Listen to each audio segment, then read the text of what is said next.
13 First Alert Chief Meteorologist Brian Schofield. Brian, it looks pretty nice outside here anyway. It's a great view. It's like my tie will disappear now. That blue right there. Look how, blue yeah, skies. that's some nice stuff.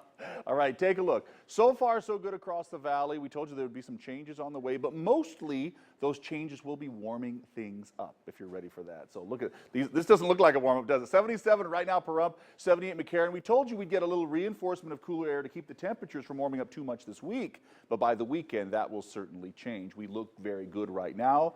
Take a quick look at Matthew again. I don't really think we're overdoing it because truly there's so much going on there, and they've even added more watches and warnings eastern seaboard, really all the way up the coast in quite a few areas. So look at that mess, and then let's just superimpose Matthew over all of that. And really, you don't need the eye to come ashore to do any more than just say it made landfall. Beyond that, all of this is coming ashore, all the heavy rain, all the wind. So this is not necessarily the most dangerous point.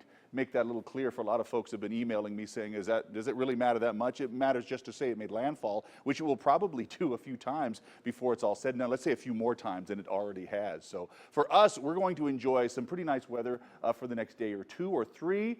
We're going to see an increase in cloud cover, although that's going to change. But what we're also going to do is really just kind of warm things up. So for tomorrow, things look good. Start bringing in the mild weather for the weekend. And that's what will change kind of the landscape of what we're looking at for the coming weekend. But I don't really see a lot in the way of cloud cover. I see a little bit pushing in.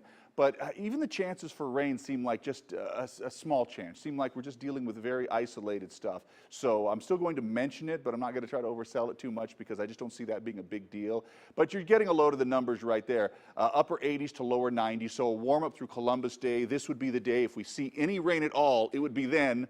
But we're not looking at very much at all for any sort of rainfall. So I think more so toward the east. And then the numbers start to fall down from there. As you can see, we get down back into the middle 80s. Overnight lows get out of the 50s. Unfortunately, I was actually enjoying that cool air, and back into the 60s for a spell. All right, back to you, Carla. Oh, and we have some more to talk about. I'm not done yet, apparently. Thank you. Coats for Kids. Hey, look at this. Anytime we get to the cold times of year, there are many people and certainly many children, many kids across the valley who don't have a coat to wear. It's unbelievable to even think that. It's hard to wrap your head around that, but it's true. So we want to wrap coats around these kids who actually don't have a coat for this winter. So if you have a newer, gently used coat, we want to just really get this message out. We've been talking about it for days now. We're going to continue to do so until October 23rd. Please drop off any of those coats at any Tropical Smoothie Cafe. All right, thank you, Brian.